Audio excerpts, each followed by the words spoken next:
नमस्कार।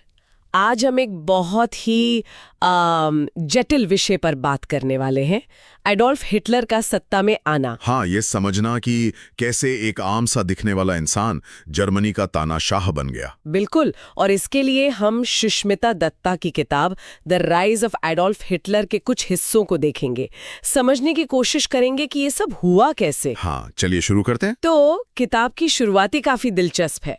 हिटलर वो दरअसल एक कलाकार बनना चाहता था। हाँ, उसका सपना था वियना की जो आर्ट एकेडमी है उसमें जाने का। लेकिन उसे वहां एडमिशन नहीं मिला, मतलब उसे रिजेक्ट कर दिया गया 2 बार।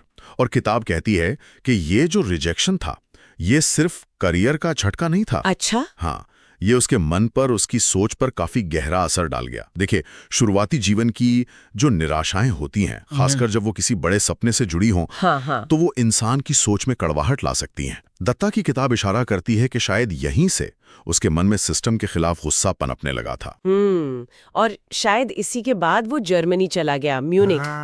और फिर जब पहला विश्व युद्ध शुरू हुआ तो वो जर्मन सेना में भर्ती हो गया, ऑस्ट्रिया का होते हुए भी। हाँ, और युद्ध का अनुभव जैसा किताब में बताया गया है, उसके लिए बहुत डिसाइसिव साबित हुआ। बिल्कुल, वो लड़ा भी, घायल हुआ, उसे आयरन क्रॉस भी मिला। लेकिन युद्ध ने उसके अंदर जो वो उग्र राष्ट्रवाद था उसे और मजबूत कर दिया। बिल्कुल, और साथ ही जर्मनी की हार हुई, फिर वो वर्साई संधि की शर्तें, वो अपमान, उसने उसे अंदर तक हिला दिया। और दत्ता बताती हैं कि इसी दौरान उसकी जो यहूदी विरोधी भावनाएं थीं वो और गहरी होती गईं। हाँ, वो मानने लगा था कि जर्मनी की समस्याओं के लिए यही लोग जिम्मेदार हैं। युद्ध के बाद जर्मनी की हालत तो वैसे ही खराब थी, आर्थिक संकट, बेरोजगारी, और ऊपर से राष्ट्रीय अपमान का बोझ, माहौल बहुत खराब था। तो ऐसे माहौल में उसने पॉलिटिक्स में कदम रखा।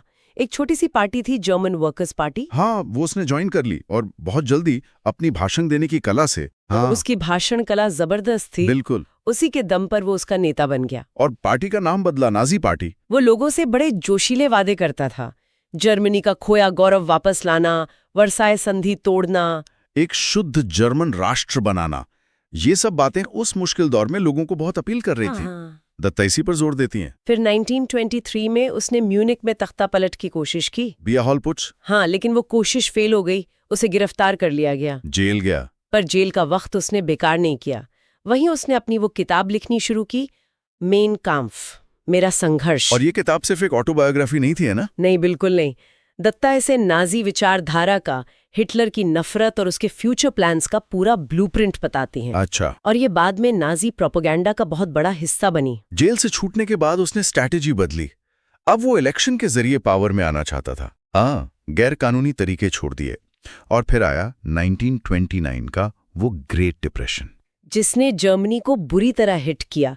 बेरोजगारी आसमान छूने लगी, राजनीतिक अस्थिरता बहुत बढ़ गई। और यहीं पे, बिल्कुल यहीं पे, हिटलर और नाजी पार्टी को एक सुनहरा मौका मिल गया। जब बाकी पार्टियां, सरकारें लोगों की प्रॉब्लम सॉल्व नहीं कर पा रही थीं, तब हिटलर एक मजबूत लीडर की तरह सामने आया, जो स्थिरता, समाधान का वादा कर रहा था। दत्ता की किताब यही पॉइंट हाईलाइट करती है कि कैसे आर्थिक और सामाजिक संकट अक्सर ऐसी ताकतों के लिए जमीन तैयार करते हैं। बिल्कुल। नतीजा ये हुआ कि नाजी पार्टी का वोट शेयर लगातार बढ़ता गया। और आखिर में जनवरी 1933 में राष्ट्रपति हिंडनबर्ग ने उसे चांसलर बना दिया। हालांकि कई लोग सोचते थे कि वो हिटलर को कंट्रोल कर लेंगे, लेकिन ये उनकी बहुत बड़ी भूल साबित हुई। चांसलर बनते उसने बहुत तेजी से पावर अपने हाथ में लेना शुरू किया।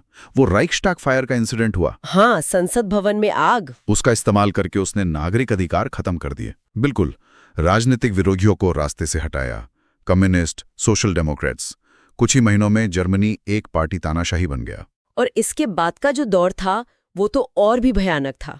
होलोकॉस्ट, किताब में इसका जिक्र है। यहूदियों और दूसरे अल्पसंख्यकों का योजना बनाकर नरसंहार, बोलने की आजादी खत्म, प्रेस की आजादी खत्म, गेस्तापो, एसएस जैसी सीक्रेट पुलिस, डर का माहौल, और गोवेल्स का प्रोपेगेंडा, जिसने हिटलर को भगवान जैसा बना दिया। लेकिन उसकी महत्वाकांक्षा रुकी नहीं। उसने वर्साई संधि को तोड़ा, सेना बढ़ाई। और फिर 1 सितंबर 1939 पोलैंड पर हमला, दूसरा विश्व युद्ध शुरू कर दिया। शुरुआत में तो उसे काफी सफलता मिली। हाँ, लेकिन उसकी नीतियां, उसके फैसले जर्मनी को आखिर में पूरी तबाही की ओर ले गए। और अप्रैल 1945 में जब हार सामने थी, बर्लिन में सोवियत सेना पहुंच चुकी थी, उसने बंकर में आत्महत्या कर ली। तो सुष्मिता दत्ता की किताब का जो निष्कर्ष है वो यही है कि ये सिर्फ एक आदमी के तानाशाह बनने की कहानी नहीं है। नहीं, ये इस बात का भी अध्ययन है कि कैसे नफरत, बदला और कट्टर सोच पूरे समाज को, पूरी दुनिया को बर्बाद कर सकती है। ये किताब इतिहास को सरल भाषा में समझाकर हमें याद दिलाती है कि अतीत से सीखना कितना जरूरी है। हाँ, बिल्कुल। इतिहास सिर्फ बीती हुई बातें नहीं हैं, ये भविष्य के लिए चेतावनियां भी हैं। तो आज की इस चर्चा से एक सवाल शायद हम सबके मन में रहना चाहिए। वो परिस्थितियां, आर्थिक संकट, समाज का बंटवारा, उग्र राष्ट्रवाद और वो लुभावने लेकिन खतरनाक भाषण जिनसे हिटलर जैसे नेता उभरे, क्या उनको समझना आज हमें दुनिया में ऐसे ही खतरनाक संकेतों को पहचानने में मदद कर सकता है?